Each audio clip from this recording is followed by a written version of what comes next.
Salut à tous, ici Davy pour Drone etc. Et aujourd'hui on va faire un petit preview particulier de la nouvelle frame de chez AstroX, la X5 version Johnny FPV. A tout de suite.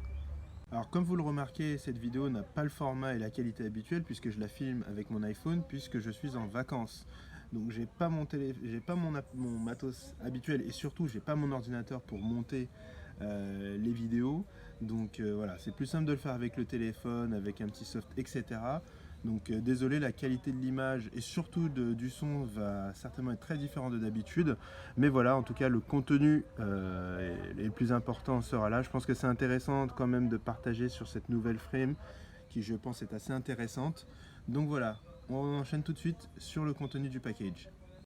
Donc avant de regarder le contenu du package, un rapide tour de la boîte. Donc voilà, petite boîte plutôt soignée. X5 Johnny FPV édition Astro X. Voilà. Donc il n'y a qu'une seule version aujourd'hui, c'est une frame 5 pouces. Je sais pas s'ils vont. Je pense qu'ils vont faire des bras 6 pouces, voire peut-être plus. Mais en tout cas, je crois que pour l'instant, il n'y a que ça. J'ai pris aussi ce qu'ils appellent le plastic full kit qui permet d'avoir voilà, un petit support imprimé en 3D pour la GoPro qu'on va mettre devant. Donc voilà, donc il est assez léger, hein. Je pense qu'il a pas, il est pas ultra dense. Et surtout, c'est pour ça que je l'ai pris moi en tout cas, c'est pour ces petites pièces qui viennent faire usage de bumper pour les bouts des bras. Donc voilà, et en même temps ça fait une espèce de petit pied d'atterrissage. Donc voilà, on va le mettre en dessous de chaque bras. Ce petit bord là va permettre de protéger le carbone de l'extrémité du bras qui est souvent le bout qui prend pas mal de dégâts. Et en plus on a où est-ce qu'il est, voilà, ils ont mis la même chose, ils ont mis des petites extrémités pour l'avant et l'arrière de la de la plaque de carbone en bas, voilà, pour éviter de l'abîmer. Et on a une petite pièce qui est ici pour fixer le VTX. Où est-ce qu'elle est? Elle doit être par ici, voilà. C'est ici, voilà, on vient, là c'est au format Unify, on vient mettre le pictel ici et on met son antenne de l'autre côté. Voilà. Voilà, donc rapidement le packaging. Donc on retrouve un petit set d'autocollants, voilà, ce qui est assez classique. Je me rappelle plus s'il y en avait sur les précédentes Switch que j'avais pris de chez Astro X, mais voilà, c'est toujours sympa. Cette fois-ci un manuel et donc toutes les pièces en carbone nécessaires pour l'assemblage du kit. Voilà, quelques straps qui sont fournis. Donc là, normalement là-dessus, voilà, on voit en premier lieu, on a les bras. Et donc voilà, tout le nécessaire que je vais déballer juste après pour faire l'assemblage du kit. Le manuel, donc voilà, là c'est bien, on a le nombre de pièces qu'on est censé attendre, voilà, le nombre de vis, etc. Les pièces du plastic kit, voilà, et un petit éclaté, assez bien fait, voilà, avec un petit code couleur qui explique le positionnement des différentes vis, les différentes pièces, voilà, voilà, je pense que c'est ce que tout le monde devrait faire. Alors voilà, il peut y avoir des plans en étapes, mais je pense voilà, un plan comme ça, une vue explosée avec les vis, etc. C'est top, c'est exactement ce dont on a besoin. Alors il y en a qui vont dire qu'ils n'en ont pas besoin, ils savent se débrouiller. Mais je pense voilà, ça ne me coûte pas bien cher de faire ça, qu'on le mette dans la boîte ou qu'on le mette à dispo sur internet. Moi je trouve que c'est toujours appréciable. Ok, donc j'ai disposé les différentes pièces qui sont fournies dans le kit principal. Donc on va commencer par le plus simple et le moins intéressant, les deux petits straps, donc Astro X siglé Johnny FPV. Donc voilà, pas grand chose à dire, on les décale. Donc on va commencer par ici. Donc ils fournissent un connecteur XT60 mâle. Donc c'est plutôt sympa, il est de bonne qualité, c'est un Hamas. Surtout qu'il n'y a pas d'électronique, mais je crois que c'est une habitude chez Astro X de fournir ça. Par contre, ils n'ont pas fourni de condo, donc bon, c'est pas trop grave. On va voir les pièces carbone principales, donc la bottom plate, voilà, en carbone. Donc je crois qu'elle fait 3 mm d'épaisseur, voilà, la voici. Ensuite la top plate qui elle doit faire 2 mm si je me trompe pas. Voilà, on voit On voit la structure principale, les bras. Donc voilà les bras. Je crois que cette fois-ci ils sont plus fins que sur la version X5 classique, mais ils ont monté à 4,5 mm d'épaisseur. Donc bien dense, bien épais. Donc ça devrait. C'est un petit peu ce que tout le monde fait maintenant. Partir sur des bras plus fins vu qu'on utilise de plus en plus de SC5 4 en 1 et donc augmenter l'épaisseur, la densité en carbone pour augmenter au moins maintenir la rigidité de la frame. Ensuite les deux pièces en carbone pour la cam FPV. Donc théoriquement ça accepte du format mini et micro. Donc je vais voir comment ça se passe puisque j'ai prévu une micro Eagle. Donc je verrai bien comment ça se rentre là-dessus. Ensuite les stand-off, voilà, gris. Donc je crois qu'habituellement Astro X c'est plutôt le bleu, mais bon, vu que sur la boîte c'est écrit gray, je suppose que le gray correspond à la couleur des stand-off, même si j'ai pas vu l'option black ou bleu sur le site où je l'ai acheté, mais bon voilà. Donc on a 8 stand-off classiques et on a 2 stand-off qui ont un format un petit peu particulier ici, qui vont accueillir une pièce en plastique.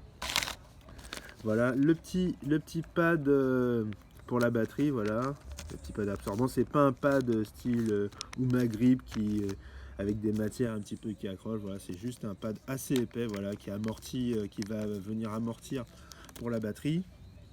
Ensuite, on a 4 stand-off pour la stack, voilà, avec des petits serres comme ça en caoutchouc, assez standard, même si la forme de ceux que fournit Astro X c'est toujours un peu particulière, mais bon voilà, l'usage est le même.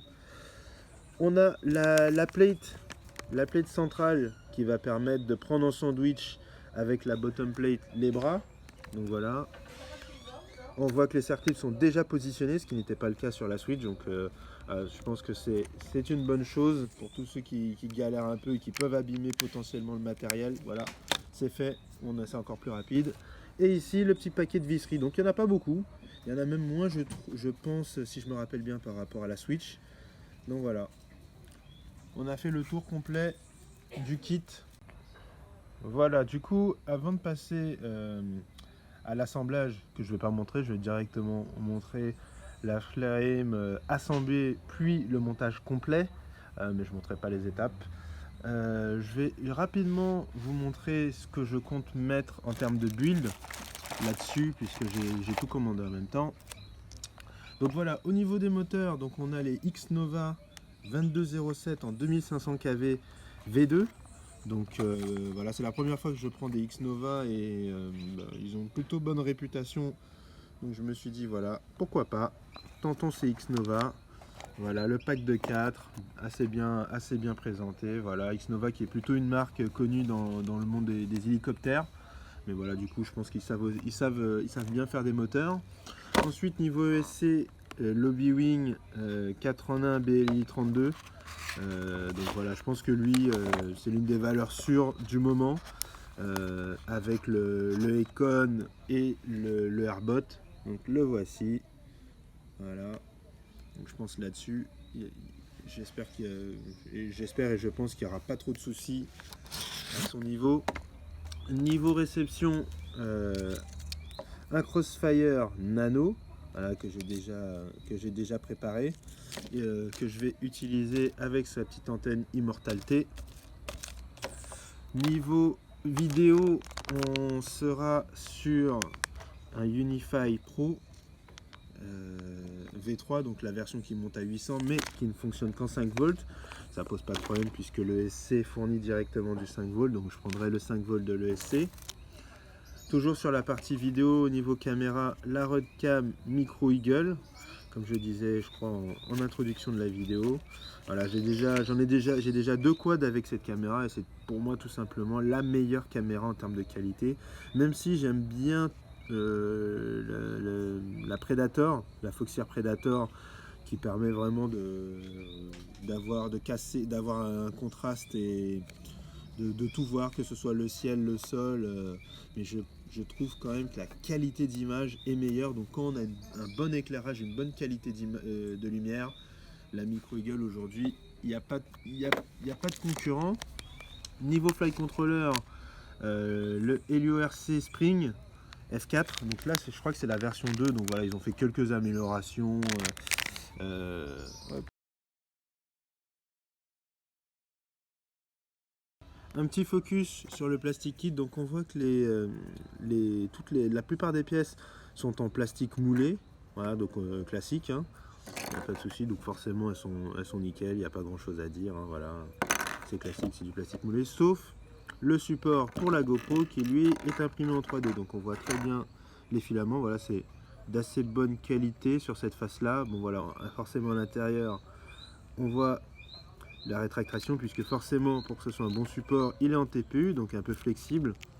Voilà, je pense qu'il n'a pas été, ils n'ont pas utilisé un indice de densité très très important, donc c'est assez léger, c'est assez flexible. Donc on verra comment il se comportera. Peut-être que j'imprimerai moi-même le mien, et je pense qu'il y aura sûrement plusieurs modèles qui seront disponibles sur des sites payants ou sur Thingiverse. Donc voilà, on retrouve les quatre bumpers, le petit bumper pour l'avant, pour la plaque avant, pour l'arrière, si je ne me trompe pas, et le petit pour le pigtail du VTX. C'est terminé. Montage à blanc, donc tout n'est pas serré totalement, donc c'est normal qu'il y ait un petit peu de jeu, qu'on voit un peu de jeu de décalage, c'est volontaire, hein. Je vais redémonter tout le haut pour faire installer correctement l'électronique et accéder à toutes les parties. Donc voilà, ça s'assemble assez facilement, il n'y a pas énormément de vis, surtout au niveau des bras. J'étais assez surpris de voir qu'il y a seulement une vis qui vient serrer les bras. Donc là on le voit pas évidemment, mais en fait il y a une découpe particulière qui est faite au niveau des bras. Du coup lorsqu'ils se rassemblent, ils créent une espèce de carré.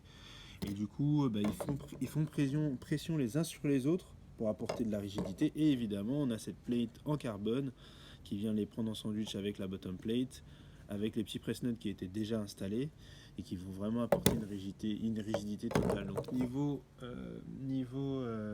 géométrie, on est sur un H.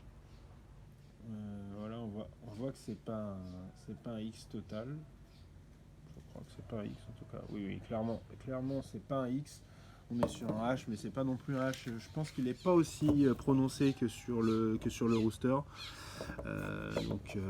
Voilà, un H, mais léger H, c'est pas autant que le rooster. On a vraiment un grand écartement avant-arrière par rapport au côté sur le rooster. Que dire de plus?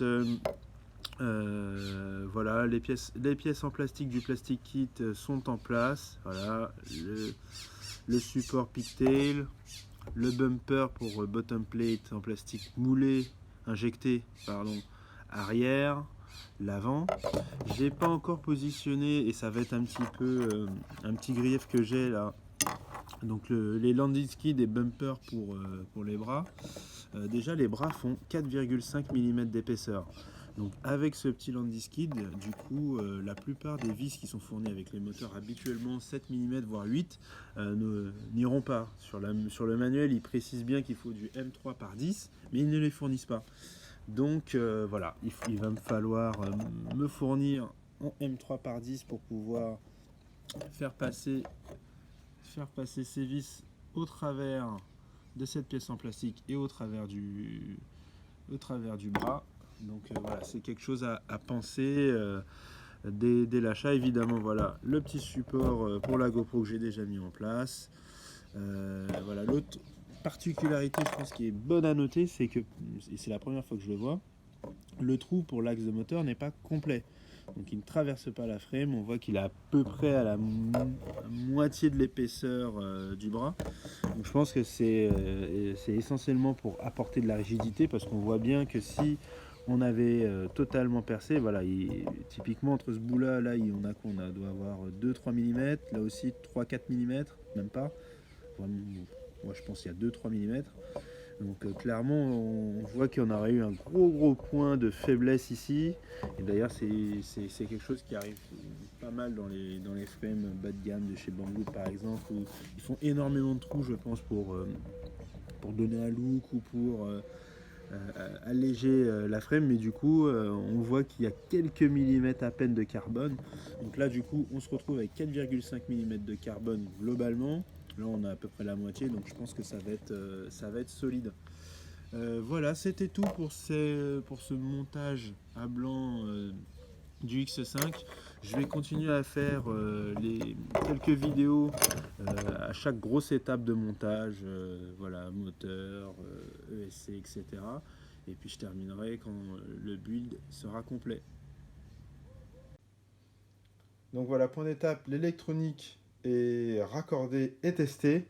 Donc VTX, antenne, flight controller, caméra, récepteur, ESC80 et un petit condo. Voilà, tout ça est raccordé, testé, ça fonctionne, on est bon.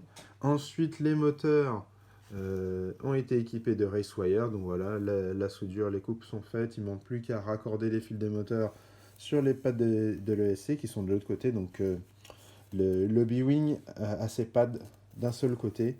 Certains moteurs en mettent à dispo des deux côtés, donc c'est un point important à prendre en compte. Idem pour la partie connectique des pads d'alimentation LiPo. Voilà, donc la prochaine étape, c'est le montage terminé.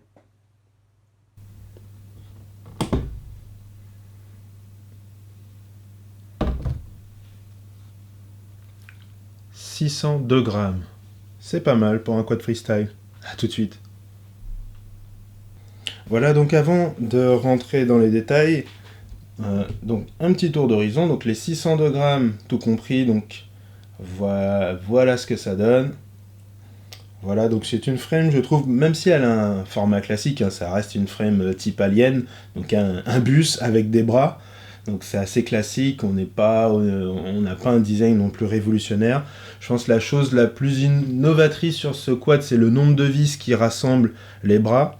En gros, voilà, chaque bras est tenu par une seule vis, et en fait, c'est la manière dont sont coupés les bras et la force des uns par rapport aux autres qui les tiennent en place, et le fait qu'ils soient mis en sandwich. Donc pour l'instant je ne l'ai pas encore fait voler et je l'ai encore moins craché, donc je pourrais pas dire si c'est un design qui tient la route et qui est solide dans le temps. J'ai juste vu, voilà, je pense que ça permet de gagner des vis et donc du coup du poids, surtout qu'ils sont partis sur des bras assez fins, c'est quasi, on dirait plutôt des bras de racer, mais dans une frame freestyle, donc ils sont un peu plus épais que d'habitude, 5,5 mm. Voilà, j'ai l'impression que c'est une espèce ils ont mis quelques pointes de freestyle, en tout cas les éléments qui font les quads freestyle dans une frame, les éléments racer sur un quad freestyle. Donc on verra bien ce que ça donne. Alors, je vais maintenant parler des choses que j'ai un petit peu moins aimées, et la plupart en fait sont amenées par le plastic kit, donc le plastic kit qu'on peut maintenant prendre à part ou avec directement dans le bundle du quad, donc qui apporte les bumpers avant, arrière, ce qu'ils appellent les landing skids ici, et le support GoPro, ainsi que le support SMA, que je n'ai pas utilisé du coup. Alors du coup, la première chose pour moi que j'ai pas trop aimé, c'est ce support SMA, du coup que je n'ai pas utilisé. J'ai préféré utiliser cette pièce imprimée en TPU, que je trouve beaucoup plus pratique, qui positionne l'antenne VTX, donc une axis stubby, avec un angle, donc à peu près à 45 degrés, là où le support fourni par AstroX l'aurait mis totalement droit, donc je trouve un petit peu exposé. Et en plus, comme là je suis en Crossfire, donc l'Immortality, je trouve que ça fait un bon support assez éloigné des éléments en carbone, plutôt qu'un simple attachement au bras comme ça, qui fonctionne très bien aussi, hein, je pense, mais bon, je trouve que c'est un peu plus esthétique. Ça fait un quad avec des lignes un peu plus clean par rapport à des choses un petit peu attachées à droite à gauche. Donc déjà ça c'est une première chose. Ensuite les landing skids, alors moi j'aime bien le côté landing skid parce que ça évite d'atterrir sur le carbone, donc je pense que ça permet de protéger le carbone, sauf que la protection par contre du bras n'est faite que c'est sur le petit bout du bras. Je sais pas pourquoi ils n'ont pas continué au moins jusqu'ici. Surtout que depuis que je l'ai acheté, j'ai vu... il y a un modèle qui est disponible sur Thingiverse que j'ai imprimé quand même, voilà, qu'on trouve ici. Donc c'est assez classique, hein. Donc on a une surface qui va permettre de faire absorption aussi des vibrations éventuelles du moteur. Et on a une protection vraiment de tout le bord du bras. Donc je pense que cette protection est meilleure. Évidemment, ça fait pas landing skid, mais voilà, si on veut vraiment le côté landing skid, on peut imprimer là encore sur Thingiverse, il y a des modèles un petit peu comme au format de ce qu'a fait Rotor Riot. Donc ça fait 2 pièces, donc certainement plus lourd que le landing skid fourni par Astroix, enfin fourni. Disponible en supplément en option chez Astroix, mais voilà, on a à peu près la même fonction en plus de l'amortissement des vibrations moteurs. Donc là-dessus, encore une fois, je ne l'ai pas encore fait voler, encore moins craché. Donc je ne sais pas si ces landing skids offrent une bonne protection, est-ce que ça va se casser quand même, etc. Je n'en sais rien. Et ensuite, le dernier point, ça va être pour la montre GoPro. Alors la montre GoPro, ils l'ont fait, alors je crois que c'est le style, c'est ce qu'aime Johnny FPV, c'est-à-dire mettre la GoPro sans aucune protection sur un support. Alors il y a des gens qui aiment ça, moi je préfère plutôt que la GoPro ait quand même un petit carénage en TPU et qu'elle soit directement attachée dessus. Là c'est un système, vraiment on met la GoPro dessus, on met un strap, et voilà. Alors le problème c'est qu'on n'a pas trop le choix si on veut partir avec ce support. J'ai essayé de prendre une enveloppe même la plus fine possible, vraiment il est taillé pour juste prendre la GoPro aux dimensions strictes de la GoPro Session. Si on veut faire autre chose, ou tout simplement si on a une GoPro 6 ou 7, je ne crois pas qu'Astro-X a une montre. Donc voilà, déjà directement si on est sur les GoPro 6 ou 7, ça ne correspond pas, et si on aime un peu plus de protection pour sa GoPro, ou par exemple si on veut utiliser un filtre ND comme ceux de chez TBS, ça ne sera pas compatible. Donc voilà, donc globalement le rapport qualité-prix de ce plastic kit est un petit peu compliqué à trouver. Bon, moi j'apprécie bien ces parties-là. Bon, le bumper c'est pareil, hein, depuis il y a déjà quelqu'un qui a mis à dispo un petit bumper ici là, qu'on vient mettre là, que j'ai imprimé. Bon, là j'ai laissé ceux du plastic kit puisque je les ai. J'ai aussi vu que quelqu'un a déjà trouvé depuis le peu de temps que la frame est sortie, a cassé cette partie là. Donc bon voilà, comme toutes ces parties là en plastique sont pas en TPU, c'est du plastique assez classique, totalement rigide. Donc je pense que quand ça prend un choc assez puissant, ça casse. Ça va pas absorber puisque voilà, c'est du plastique injecté, c'est pas du TPU. Voilà pour la partie extérieure et surtout ce plastic kit qui représente, je pense, un petit peu, qui concentre pour moi en tout cas la plupart des petites choses que j'ai pas trop, que j'ai moins appréciées sur ce quad, sur cette frame.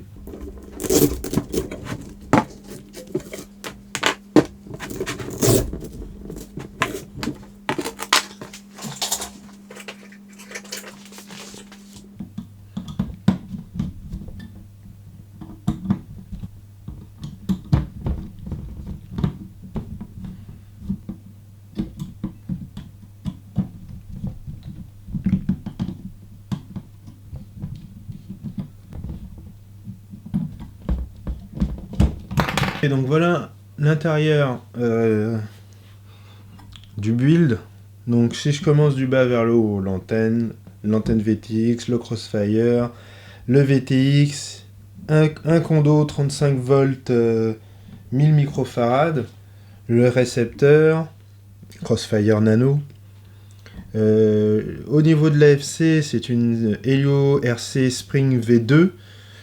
Le ESC 80 qui est en dessous, c'est l'Obi-Wing G2, donc la version BLL 32.